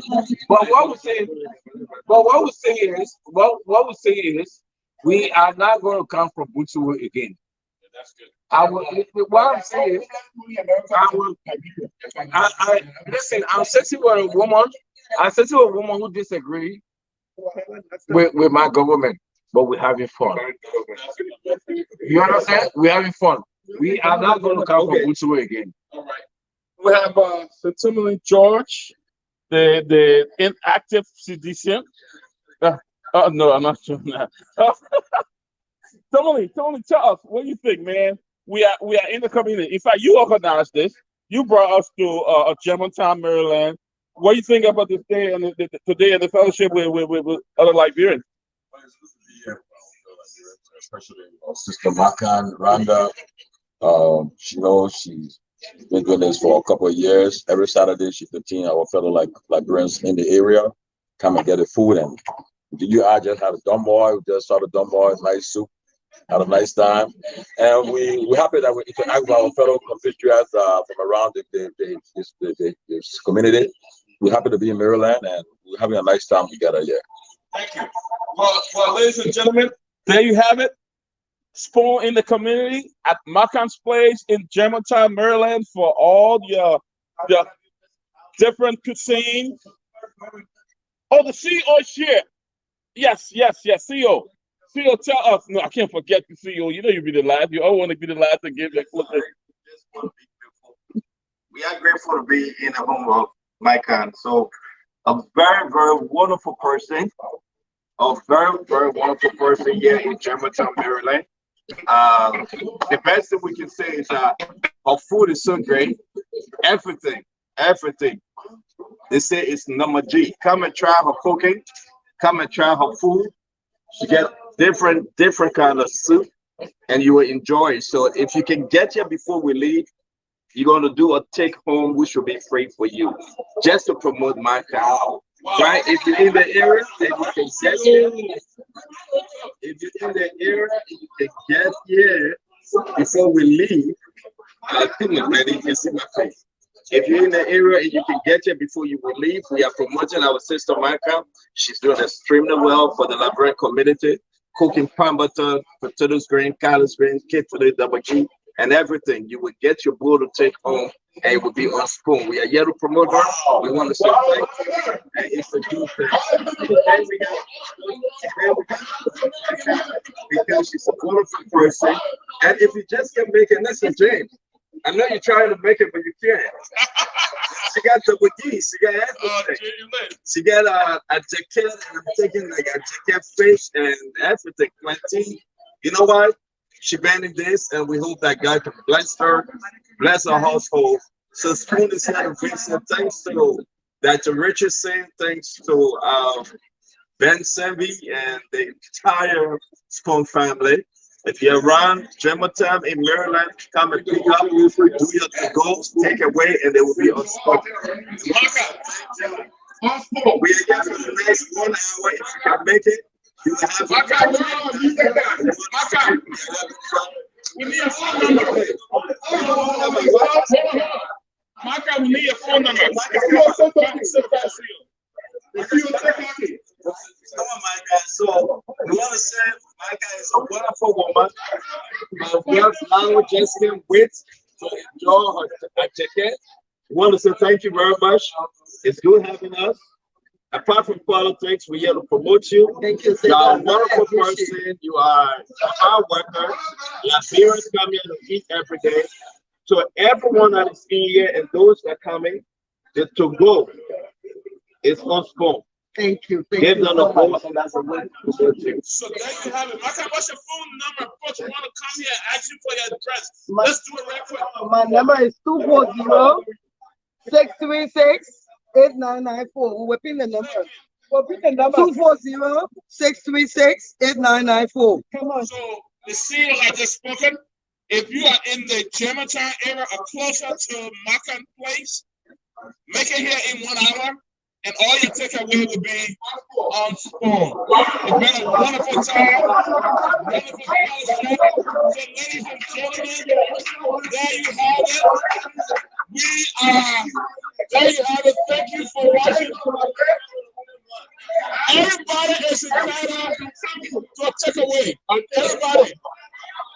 All right. So, ladies and gentlemen, there you have it. All the takeaways on Spoon here today. Enjoy Macan Place, and let's have a good fellowship. Thank you, guys. Thank you. And this is your own 700 Peabody signing off. Have a great weekend. If you are in the Germantown area, make your way, and every food here will be free on Spoon. One plate per person. Okay. All right, guys. One per person. Okay. God bless you guys now. All right, guys. All right, my friend, my brother. Take care, brother. What's your name again, bro? Madashas. All right. All right. And other guy, other brother, what's your name? Stanley King. Stanley King. All right.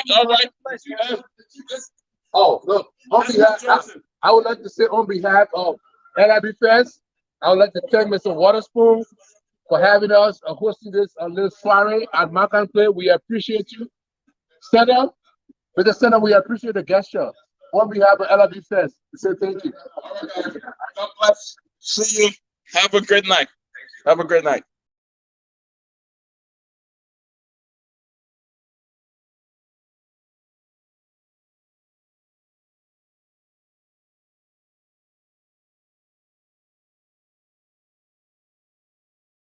Nelson, the show is over. You can end the show from Liberia, and then we will be done for tonight and resume tomorrow. You are muted, Nelson. Of the program Spoon Talk. Thanks to all of you who just sat by your radio, following the program by the different media outlets through which the program is being brought to you. Thanks to those of you who are watching by means of television, Super TV Channel 10. For the folks out there who have been watching by means of the live stream, Spoon TV Live, Fabric TV Live, and also on our YouTube channel, Spoon Talk Live. Thanks a lot. The invitation is yours to join us tomorrow for 101 with the CEO, at which time the CEO himself will be here to give us another great edition of the program. Until that time, I'm Nelson Colette, and James Goode Flomo has been here in the back end, making sure that everything goes well. Guys, have for yourselves a great night. Bye-bye. You want to know what happening in the ministry, don't spoon.